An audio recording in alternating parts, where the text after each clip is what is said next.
Imagine having your entire life planned and watching it collapse overnight. One dream, one shot, gone. All you have left is $7 and a decision. Do you give up, or do you rise up and build something even bigger? This isn't just about fame or muscle. It's about rejection, reinvention, and a mindset that turned rock bottom into the rock. This is the untold story of Dwayne Johnson, from a broke young man with nothing but a duffel bag and a dream, to the most bankable star in Hollywood. Before he was The Rock, before the fame, the championships, the billion-dollar movies, Dwayne Johnson was just a kid bouncing from home to home, uncertain, frustrated, and angry at the world. Born in 1972, Dwayne grew up watching his father, Rocky Johnson, wrestle in smoky arenas, always on the road. His dad was a legend, but legends don't always make stable parents. They moved around constantly. Dwayne lived in 13 different states before he turned 13. New cities, new schools, never settling, never fitting in. There were nights his family couldn't pay rent. Nights they came home and the eviction notice was taped to the door. He saw his parents argue over money. He saw fear, the kind that eats at your confidence as a kid. And with every move, Dwayne got tougher and angrier. He started getting into fights, arrested multiple times before he turned 17.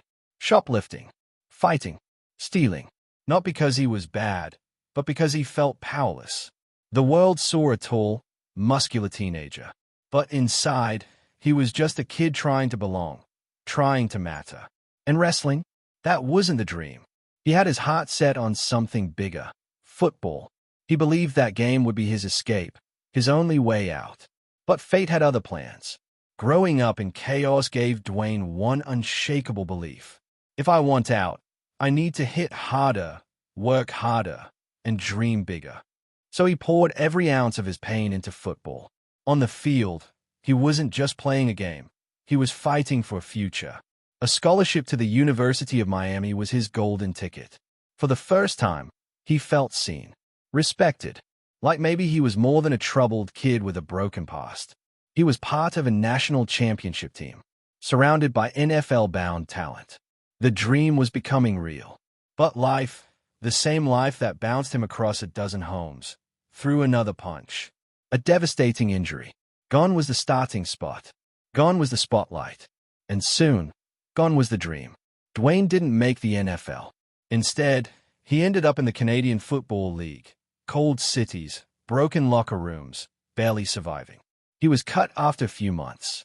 No contract, no plan, no money. And just like that, the dream he clung to for years, the one that kept him focused, grounded, alive, was gone. He flew home to Florida with nothing but a duffel bag, a few clothes, and just $7 in his pocket. That moment could have destroyed him. It almost did. He sat on his mom's couch, broke, embarrassed, and crushed.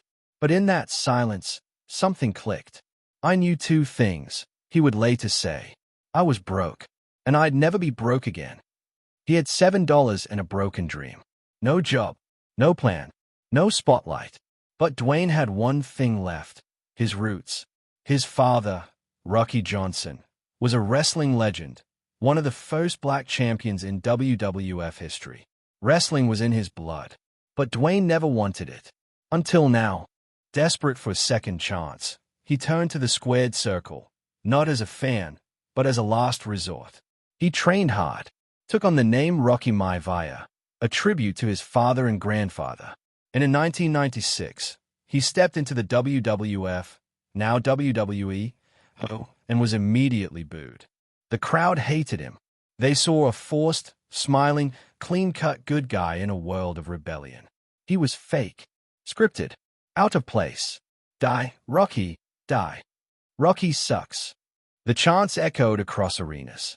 Imagine chasing a new dream, only to be publicly rejected all over again. But instead of quitting, this time, he listened. He stopped pretending. He dropped the fake smile. And he took control of his story. Out came the real Dwayne. Cocky, funny, ruthless. He became The Rock. He insulted crowds with perfect timing. He electrified arenas. He created catchphrases people still quote today. If you smell what The Rock is cooking. Overnight, he went from a joke to the most electrifying man in sports entertainment. The boos turned to cheers. The rejection became fuel. And the kid with $7 became a global icon. By the early 2000s, The Rock wasn't just a wrestler. He was a pop culture phenomenon, main eventing WrestleMania, selling out stadiums, merchandise flying off the shelves. He was at the top of the wrestling world. But Dwayne Johnson wasn't done. He had another mountain to climb, Hollywood. And once again, people laughed. You're too big. You'll only get action roles. No wrestler becomes a real actor. Sound familiar? Still, he left WWE in 2004 at his peak, not for fame, but for freedom. Freedom to tell bigger stories. Freedom to grow. But the transition wasn't smooth. His early movies were forgettable. Critics called him wooden. He was typecast. He even changed his name on screen, dropping The Rock, to be taken seriously. He took small roles, family roles, comedic roles, and every time he failed, he learned. He listened, adapted, improved, and slowly, the tide turned. He started landing major roles, then blockbusters, then franchises, Fast and Furious, Jumanji, Moana, Hobbs and Shaw, from a failed football player to the highest-paid actor in the world, pulling in over $270 million a year. But that wasn't enough for Dwayne. Because once you survive rock bottom, you don't just chase success, you build empires. He launched $7 Productions, a nod to the moment he was broke. Then came Terramana Tequila, ZOA Energy, Project Rock with Under Armour, and even co-ownership of the XFL Football League. Dwayne didn't just become a star. He became a brand. Not because he was lucky, but because he never stopped climbing. Today, Dwayne Johnson isn't just a Hollywood star or a wrestling legend. He's a global symbol of relentless effort, humility in success, and dignity in failure. But the real legacy of The Rock, it isn't the box office numbers. It isn't the championships, tequila brand, or fitness empire. It's the mindset he earned when he had nothing, just $7 and a choice. Be the hardest worker in the room, he says, not as a quote, but as a way of life. That mindset built every brick of his empire. Behind every red carpet smile is a man who still wakes up at 4 a.m., who still trains like he's broke, who never forgets the feeling of being cut, evicted, and told he wasn't good enough. He's never stopped working. He's never stopped giving. He lifts others, shares his story openly, and reminds us all. It's okay to fail, but it's never okay to stay down.